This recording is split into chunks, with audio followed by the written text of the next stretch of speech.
কর্ণওয়ালা YouTube channel পক্ষ থেকে সবাইকে অসংখ্য ধন্যবাদ। আশা করি তোমরা সবাই ভালো আছো। আজকে আমরা আলোচনা করব পরিবেশবিদ্যা ডব্লিউবি টেটকে কেন্দ্র করে আমরা যে পরিবেশবিদ্যা সিরিজটা সিলেবাসটা আমরা কমপ্লিট করতেছি বা আমরা আলোচনা করতেছি। আজকে আমরা পড়বো আমাদের যে পরিবেশ যে অ্যাটমসফিয়ার অর্থাৎ বায়ুমণ্ডলে আমরা আলোচনা করবো, ঠিক আছে। এর আগে ভিডিওতে আমরা ইকোলজি, ইকোসিস্টেম এবং হচ্ছে ফুড চেইন সব কিছু আলোচনা করেছি। যারা অবশ্যই এই ভিডিও দেখো না অবশ্যই দেখে নিও। তারপরে এরা আমরা পুরো টপিক ওয়াইজ আমরা প্রথমে করে 2 3 4 আমাদের একটা 5 নম্বর টপিক চলছে। এইভাবে আমরা পুরোটা কমপ্লিট করবো, ঠিক আছে। তাই যারা এখন ভিডিও দেখো না অবশ্যই ঠিক নিও এবং যদি ভালো লাগে অবশ্যই সাবস্ক্রাইব এবং লাইক করে দিও। তা শুরু করা যাক। আমরা বায়ুমণ্ডল পড়ার আগে তার বায়ুমণ্ডল রিলেটেড যেগুলো জিনিসগুলো আছে সেগুলো আমরা পড়বো। দেখো প্রথম আছে আবহাওয়াবিদ্যা। আবহাওয়াবিদ্যা বা মেট্রোলজি কি বলছে? মেট্রোলজি একটি গ্রিক শব্দ যার অর্থ হলো discuss on the thing above, অর্থাৎ বায়ুমণ্ডলের বিষয় বিজ্ঞান হলো আবহাওয়াবিদ্যা। কি আছে যে মেট্রোলজি, মেট্রোলজি কি শব্দটা? গ্রিক শব্দ যার অর্থ ডিসকাস অন দ্য অ্যাবাভ মানে উপরে, অর্থাৎ বায়ুমণ্ডলের বিষয় জ্ঞানবিদ্যা। অ্যারিস্টটল কৃতিত্ব মেট্রোলজিকা গ্রন্থ থেকে বিজ্ঞানটির নামকরণ করা হয়েছে। তার কার লেখা? অ্যারিস্টটলের। শোনা এটা একটু বুঝো, এখান থেকে বেশি মনে হয় কনসেপ্ট হলো। তো মেট্রোলজি মানে মেট্রোলজি না আবহাওয়াবিদ্যা, আবহাওয়া সম্পর্কে সমস্ত মানে আবহাওয়ার যত কিছু আছে, ঝড় বৃষ্টি উষ্ণতা আর্দ্রতা বায়ুমণ্ডল যত কিছু আমরা যা কিছু আলোচনা করি বায়ুমণ্ডল সম্পর্কে আবহাওয়া সম্পর্কে সেটা আবহাওয়াবিদ্যার অন্তর্গত। যেমন ঝড় হচ্ছে, বৃষ্টি হচ্ছে, উষ্ণতা গরম ঠান্ডা, তারপরে উষ্ণতা আর্দ্রতা যা কিছু, ঝড় বৃষ্টি সাইক্লোন তুফান এগুলো যা আছে সব তোমার আবহাওয়াবিদ্যা বা মেট্রোলজি অন্তর্গত, ঠিক আছে। বৈশিষ্ট্য আচ্ছা বুঝতে যে বৈশিষ্ট্য কি আছে? আহাবিদ্যা একটি স্বল্পকালীন প্রক্রিয়া। কি হচ্ছে? আহাবিদ্যা একটি স্বল্পকালীন প্রক্রিয়া, এটা দীর্ঘস্থায়ী। বায়ুমণ্ডলের মূল উপাদানগুলি পর্যবেক্ষণ বিশ্লেষণ এবং আবহাওয়ার পূর্বাভাস দেওয়া হলো এই বিদ্যার মূল বিষয়বস্তু। মানে আবহাওয়াবিদ্যা একটা স্বল্পকালীন বিষয়, মানে প্রক্রিয়া স্বল্পকালীন প্রক্রিয়া। মানে দেখো আবহাওয়াবিদ্যা মানে হঠাৎ শোনো সকালে বৃষ্টি হচ্ছে তারপর দুপুরে রোদ হচ্ছে, মানে কি সকালে যে বৃষ্টিটা হচ্ছে সেটা নিয়ে আলোচনা করা সেটা আবহাওয়াবিদ্যা, আবার দুপুরে যে বৃষ্টি রোদ হচ্ছে সেটা নিয়ে আলোচনা করা সেটা আবহাওয়াবিদ্যা। মানে কি এটা সঙ্গে সঙ্গে চেঞ্জ হয়ে যায়। তোমার সকালে বৃষ্টি বিকালে রোদ, বা তোমার বিকেল সকাল দুপুরে রোদ বিকালে বৃষ্টি ঝড় বৃষ্টি, এই যে স্বল্পখানি যে প্রক্রিয়াগুলো সেগুলো নিয়ে আলোচনা করা আবহাওয়াবিদ্যা, ঠিক আছে। এমন রাখবে যে কি আছে আবহাওয়া মূল উপাদান পর্যবেক্ষণ করে তার পর্যবেক্ষণ করবে, বিশ্লেষণ করবে। আবহাওয়ার পূর্বাভাস দেওয়া হলো আবহাওয়াবিদ্যার মূল বিষয়, মানে আবহাওয়ার সঙ্গে যে পূর্বাভাস সেটা আবহাওয়াবিদ্যার মূল বিষয়। আবহাওয়াবিদ্যার 4টি উপবিভাগ রয়েছে। এক হলো গতিশীল আবহাওয়াবিদ্যা, ভৌত আবহাওয়াবিজ্ঞান, আবহাওয়া বিজ্ঞান, সিনপটিক্যাল, মেট্রোলজিক্যাল এবং এরোনটিক্যাল আবহাওয়াবিদ্যা। এগুলো তোমার দরকার নেই। গতিশীল মানে যেটা পরিবর্তন হচ্ছে, ভৌত মানে যে আবহাওয়ার যে বিভিন্ন উপাদান উষ্ণতা আর্দ্রতা তাপমাত্রা, সিনপটিক্যাল মানে একটা চার্ট, সিনপটিক হলো এক প্রকার চার্ট যেটা হচ্ছে তোমাকে বলে দেবে আবহাওয়ার পূর্বাভাসের খবর দেবে, ঠিক আছে, কেমন কি রোদ হচ্ছে কত বর্ষা বছরে। আর মেট্রোলজি এবং এরোনটিক্যাল, মেট্রোলজি এরোনটিক্যাল মানে বায়ুমণ্ডলে যে আবহাওয়ার বিভিন্ন উপাদান সেটা নিয়ে আলোচনা করবে। এটা একটু ইম্পর্টেন্ট, জাস্ট একটু বুঝে এখানে কি পড়বে। মেট্রোলজি শব্দটা গ্রিক শব্দ থেকে এসেছে এবং অ্যারিস্টটল বিখ্যাত বই লজিকা মেটিওরোলজিকা গ্রন্থ থেকে এটা নেওয়া হয়েছে, এটা মনে হয় আর কিছু নেই। তারপর আমরা 2 নম্বর পর কি? ক্লাইমেটোলজি। প্রথম হলো মেট্রোলজি বললাম, তারপর ক্লাইমেটোলজি। সব থেকে বড় কি? মেট্রোলজি, তারপর ক্লাইমেটোলজি। ক্লাইমেটোলজি শব্দটি উৎপত্তি হচ্ছে গ্রিক শব্দ ক্লাইমা এবং লগস থেকে, অর্থাৎ ক্লাইমা শব্দ ভূমির ঢাল এবং অক্ষাংশ সংক্রান্ত ধারণাকে নির্দেশ করে, এবং লোগোস কথা অর্থাৎ বিদ্যা, অর্থাৎ যে বিদ্যায় পৃথিবীর বৈচিত্র্যপূর্ণ জলবায়ু সম্পর্কে ধারণা পাওয়া যায় তাকে জলবায়ু বিদ্যা বলে। মানে পৃথিবীর বৈচিত্র্যপূর্ণ জলবায়ু মানে পৃথিবী মানে সারা পৃথিবী ব্যাপী যে জলবায়ু পরিবর্তন সেটাকে নিয়ে আলোচনা করা হয় সেটা হচ্ছে জলবায়ু বিদ্যা বা ক্লাইমেটোলজি।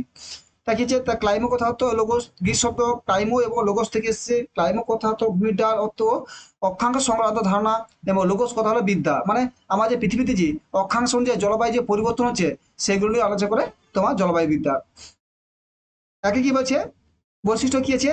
জলবায়ু বিদ্যা একটা দীর্ঘকালীন প্রক্রিয়া। এটা মনে হবে জলবায়ু একটা দীর্ঘকালীন, কোনো বছরে কোনো স্থানে গড় 25 থেকে 30 তাকে থেকে 20 থেকে 25 থেকে 30 বছরে বা 30 থেকে 35 বছরে গড় আবহাওয়ার অবস্থানকে জলবায়ু বলে, ঠিক আছে।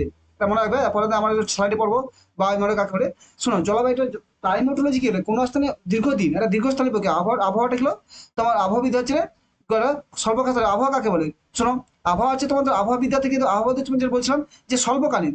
সকালে রোদ হচ্ছে দুপুরে বৃষ্টি হচ্ছে, যে সকালের রোদটা যে একটা আলোচনা সেটা আবহাওয়া বলে, এবং বিকেলে দুপুরে যে রোদ হচ্ছে সেটা হচ্ছে তোমার আবহাওয়া। আর ক্লাইমেটোলজি বলছে কোনো স্থানে দীর্ঘ সময় ধরো 30 থেকে 35 বছরে, ধরো ভারতের কি জলবায়ু? মৌসুমী জলবায়ু। মৌসুমী যেটা একদিনে না, এটা দীর্ঘ বছর, আজ হাজার হাজার বছর ধরে ভারতের জলবায়ু একই রকম দেখা যায়। বর্ষাকালে বৃষ্টি হচ্ছে, মৌসুমে ধরে গ্রীষ্মকালে রোদ হচ্ছে, শীতকালে ঠান্ডা হচ্ছে। এই যে একটা প্যাটার্ন, এই প্যাটার্নটা বিগত হাজার হাজার বছর ধরে দেখা যাচ্ছে। মিনিমাম 30 থেকে 35 বছরে কোনো স্থানের জলবায়ু আবহাওয়ার যে গড় অবস্থান, তাকে সেই স্থানের জলবায়ু বলে। শুনুন, তার প্রথম মানে আবহাওয়াটা লাগে স্বল্প স্থানে, ঠিক আছে। আর জলবায়ু হচ্ছে দীর্ঘস্থায়ী, মানে অনেক সময় ধরে কোনো স্থানে বিশাল অঞ্চলে অনেক স্থানে আবহাওয়া খানিক পরিবর্তন হতে। দেখো তুমি দেখো তোমার বাড়ির কাছে বৃষ্টি হচ্ছে, কোথাও রোদ হচ্ছে, আর তোমার যে বাড়ি যে আবহাওয়াটা সেটা হচ্ছে কি বৃষ্টি, অন্য কোথাও যে রোদ হচ্ছে তার আবহাওয়াটা আলাদা। আবহাওয়া পরিবর্তন হয়, কিন্তু জলবায়ু পরিবর্তন হয় না। জলবায়ু কি গোটা ভারতবর্ষে যেটা হচ্ছে, আজকে ধরো এখন আমাদের শীতকাল চলছে বা গ্রীষ্মকাল বৃষ্টি হচ্ছে, তাহলে গোটা ভারতবর্ষ ব্যাপী যেখানে হচ্ছে ম্যাক্সিমাম ভারতবর্ষ মানে 100% মিনিমাম 60-70% যেটা হচ্ছে সেটাই সে হচ্ছে জলবায়ু। তা ভারত কি হয়, মৌসুমী জলবায়ু অন্তর্গত। তা জলবায়ু একটি দীর্ঘকালীন প্রক্রিয়া, এইটা মনে হবে 30 থেকে 35 বছরের গড় আবহাওয়ার অবস্থানকে জলবায়ু বলে। আবহাওয়াবিদ্যার উপর জলবায়ু বিভাগ নির্ভরশীল। ঠিক, আগে আবহাওয়াবিদ্যা, তারপর জলবায়ুবিদ্যা। মানে আবহাওয়া মানে কি, আবহাওয়া নিয়ে যে আলোচনা করে তাকে আবহাওয়াবিদ্যা, এবং জলবায়ু নিয়ে যে আলোচনা করে তাকে জলবায়ুবিদ্যা। মানে আবহাওয়াটা কি, আমরা যেছিলাম কোনো স্থানে বায়ুমণ্ডলের বিভিন্ন অবস্থানকে আবহাওয়া বলে। জলবায়ু কি, কোনো স্থানে 30 থেকে 35 বছর গড় আবহাওয়ার অবস্থানকে জলবায়ু বলে। জলবায়ুবিদ্যাকে 4 ভাগে ভাগ করা যায়: ভৌত জলবায়ুবিদ্যা, বর্ণনামূলক জলবায়ুবিদ্যা, আঞ্চলিক জলবায়ুবিদ্যা এবং ফলিত জলবায়ুবিদ্যা। এগুলো মনে রাখার কোনো দরকার নেই, এটা মানে জাস্ট রিডিং করো। এগুলো হয় যে আবহাওয়া জলবায়ু কখন মনে রাখবে, এইটুকু মনে রাখবে যে কনসেপ্টটা আবহাওয়া পরিবর্তনশীল। সকালে এক, দুপুরে এক, বিকালে এক, মানে 3 সময় যে পরিবর্তন হতে হবে, তার আবহাওয়া 3 রকমের। কিন্তু জলবায়ু 3 রকমের নয়, জলবায়ু একটাই। তোমার আজ ভারতবর্ষে বিগত হাজার হাজার বছর ধরে কি হচ্ছে, একই রকম প্যাটার্ন দেখা যায়। গ্রীষ্মকাল 6টা ঋতু দেখা যাচ্ছে, সে যে বর্ষা, গ্রীষ্ম, বর্ষা, শরৎ, শীত, হেমন্ত, বসন্ত, এই যে প্যাটার্ন, এই যে দেখা যাচ্ছে। এখন পরিবর্তন হলেও একটা প্যাটার্ন তো আছে, সেটাই বলছে জলবায়ু। কেন মনে রাখবে, এইটা আমার এটা আমার সাবজেক্ট আছে বায়ুমন্ডল, অ্যাটমসফিয়ার বা বায়ুমন্ডল। একটু ভালো করে বলবো, এখানে কি বলছে, সমুদ্র পৃষ্ঠ থেকে 10,000 কিমি পর্যন্ত যে অদৃশ্য গ্যাসীয় আবরণ মাধ্যাকর্ষণ বলের প্রভাবে পৃথিবীকে বৃহৎ ছাতার মতো বেষ্টন করা আছে, তাকে বায়ুমণ্ডল বলে। ভেরি ভেরি ইম্পর্টেন্ট, এখানে কি বলছে, সমুদ্র পৃষ্ঠে কত কিলোমিটার পর্যন্ত, 10,000 কিমি পর্যন্ত। এইটা মনে রাখবে যে বায়ুমণ্ডল ভূপৃষ্ঠে কত কিমি পর্যন্ত বিস্তৃত, 10,000 কিমি পর্যন্ত বিস্তৃত। কার প্রভাবে আকর্ষণ আছে, মাধ্যাকর্ষণ শক্তি। এই যে ভূপৃষ্ঠ যদি হয় এখান থেকে এতটা পর্যন্ত যে একটা রেল আছে, ঠিক আছে, এটা আছে তোমার আবহাওয়া বলে, বায়ুমণ্ডল বলে। বায়ুমণ্ডল বৈশিষ্ট্য কি আছে, তাহলে বায়ুমণ্ডল আবার কি রে, ছাতার মতো রক্ষা করে। Very very important. তাহলে কত হলো, ভূপৃষ্ঠ থেকে সমুদ্র পৃষ্ঠ থেকে 2,000 কিলোমিটার পর্যন্ত যে ছাতার মতো বেষ্টন, তাকে বায়ুমণ্ডল বলে। বায়ুমণ্ডল পৃথিবীর জীবমণ্ডলের একটি গুরুত্বপূর্ণ অংশ। Very very important. বায়ুমণ্ডল থাকলে আমরা বাঁচতেই পারতাম না, আমাদের অক্সিজেন নিতে পারতাম না। সূর্য বায়ুমণ্ডল যদি না থাকতো কি হলো, গোটা পৃথিবী ঠান্ডা হয়ে যেত।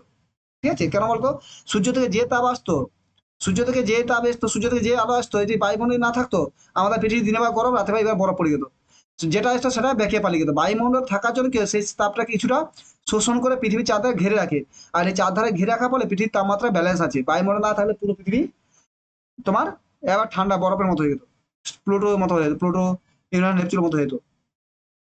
দুই হলে বায়ুমণ্ডলে বিভিন্ন গ্যাসীয় ধূলিকণা, জলীয় বাষ্পের মিশ্রণ। বায়ুমণ্ডলে বিভিন্ন ধূলিকণা আছে, আমার কলকারখানা, গাড়ি থেকে যে ধূলিকণা, সে বায়ুমণ্ডল আছে। রাসায়নিক গঠন অনুসারে বায়ুমণ্ডল 2 প্রকার: হোমোস্ফিয়ার, হেটেরোস্ফিয়ার। এবং উষ্ণতা তারতম্য অনুসারে বায়ুমণ্ডলকে troposphere, stratosphere, mesosphere, ionosphere, exosphere, magnetosphere বায়ুমণ্ডলের বিভিন্ন স্তরে ভাগ করা আছে। এটা ভালো করে মনে রাখবে, তো আমরা যখন শ্রেণীভাগ করবো সেখানে পড়বো।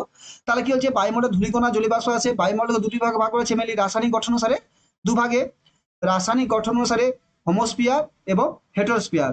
আর উষ্ণতা তারতম্য অনুসারে তখন troposphere, stratosphere, mesosphere, ionosphere, exosphere, magnetosphere, মানে 6টি ভাগে ভাগ করেছে। এটি মনে রাখবে। এটা কিসের ভিত্তিতে, তোমার তারতম্য, উষ্ণতা তারতম্যের ভিত্তিতে 6 ভাগে, এবং রাসায়নিক গঠন অনুসারে 2 ভাগে ভাগ করেছে, ভাগ করা যায়। ঠিক আছে,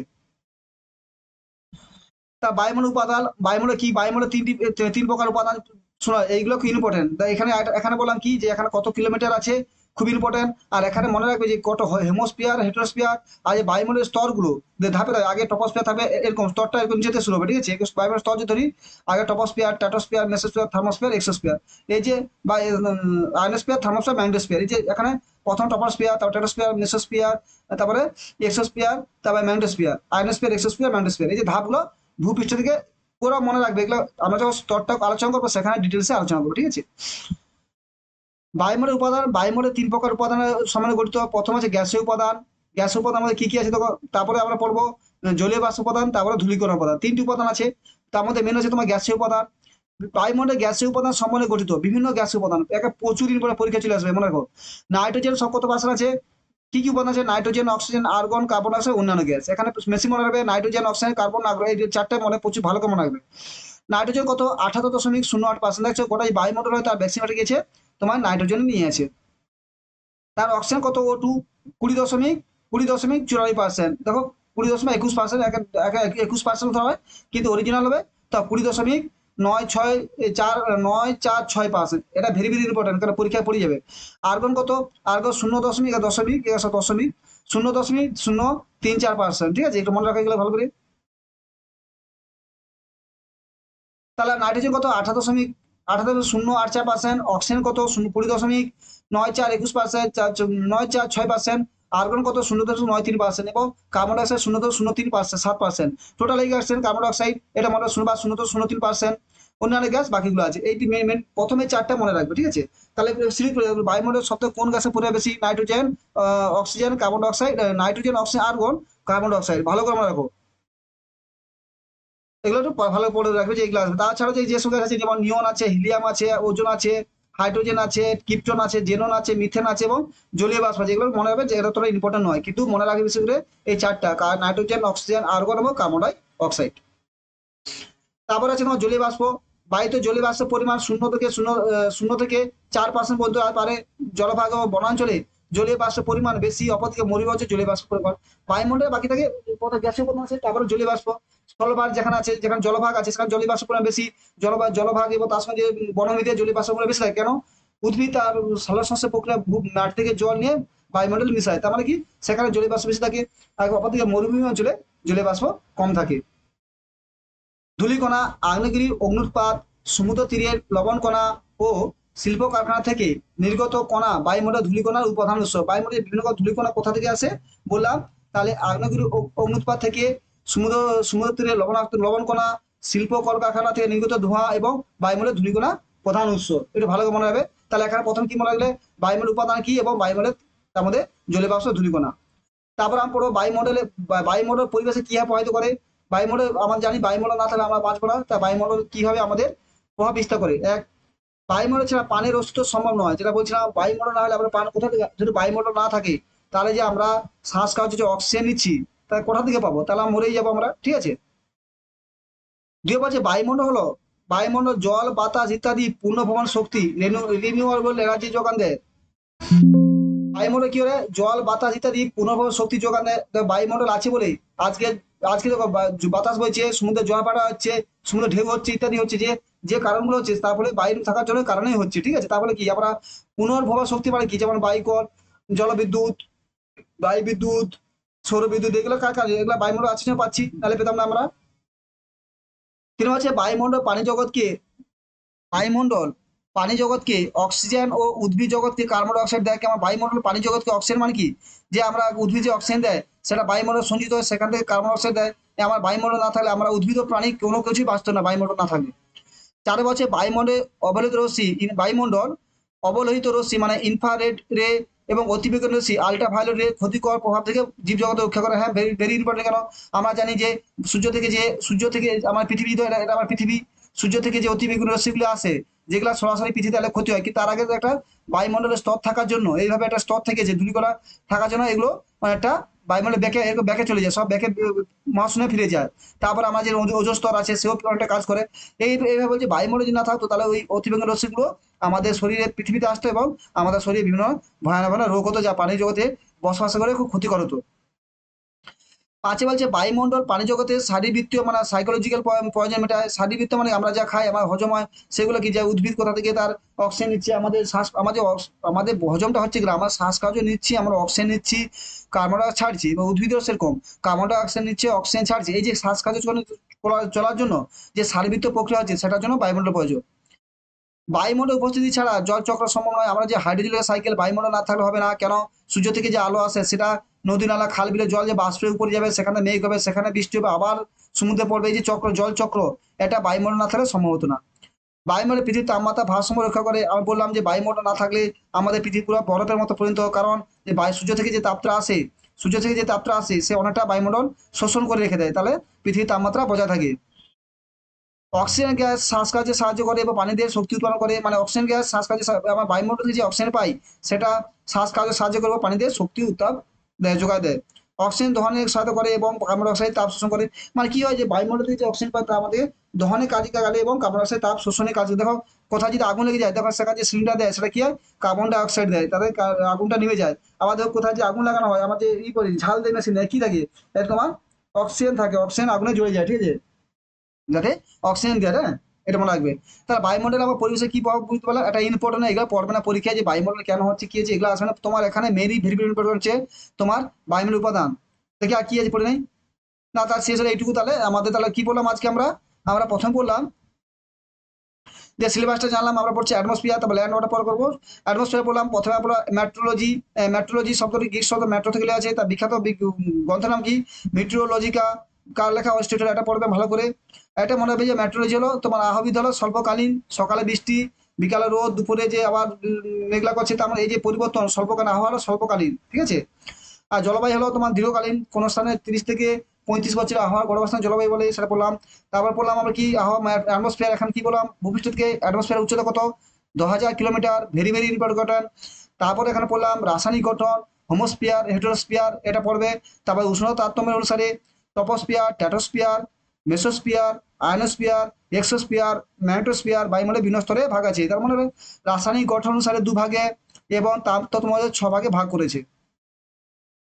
তারপর তোমার কি পড়বে, তারপর কি আছে, আমরা এই যে উপাদান পড়েছিলাম এখানে নাইট্রোজেন, অক্সিজেন, মনে রাখবে নাইট্রোজেন, অক্সিজেন, আর্গন এবং কার্বন ডাই অক্সাইড, সিরিয়াল এরকম আছে, মনে রাখবে। আর তার সঙ্গে ইউনিটগুলো মনে রাখবে, ইউনিটগুলো এখানে ভালো করে দেওয়া আছে পারফেক্ট, এখানে ভালো পারফেক্ট আছে, এগুলো ভালো করে মনে রাখবে, ঠিক আছে। এই প্রথম 5টা মনে রাখলেই হবে, বাকি না হলেও চলবে। তারপর আমরা বায়ুমণ্ডলে তোমাদের বিভিন্ন প্রভাব, এত ইম্পর্টেন্ট নয়। তা শেষ করলাম, তা থ্যাংক ইউ। যদি চ্যানেলটি ভালো লাগে অবশ্যই সাবস্ক্রাইব করো এবং শেয়ার করো, আর লাইক করতে ভুলো না। এবং আমরা এভাবে পুরো আমাদের প্রাইমারি সিলেবাসটা কমপ্লিট করবো, তো তোমরা ভালো করে পড়াশোনা করো, হওয়ার সম্ভাবনা আছে, আজ হবে না এমন নয়, হবে। সব কিছু প্রসেসিং চলছে, দেখো তো। গৌতম বাবু সেখানে পার্টি লিস্ট পাঠিয়েছে, তোমার আগে তোমাদের টেটের রেজাল্ট বেরোবে, তারপরে প্রাইমারি টেট হবে, তারপরে ইন্টারভিউ প্রসেস, সবই চলছে, দেরি হচ্ছে এবারে, ঠিক আছে। তাই ভালো করে প্রিপারেশন, আমি তোমাদের পুরো সিলেবাস কমপ্লিট করবো, তোমার ভালো করে পড়ো। আর চ্যানেলটিকে অবশ্যই সাবস্ক্রাইব করো, বন্ধুদের শেয়ার করো। Thank you.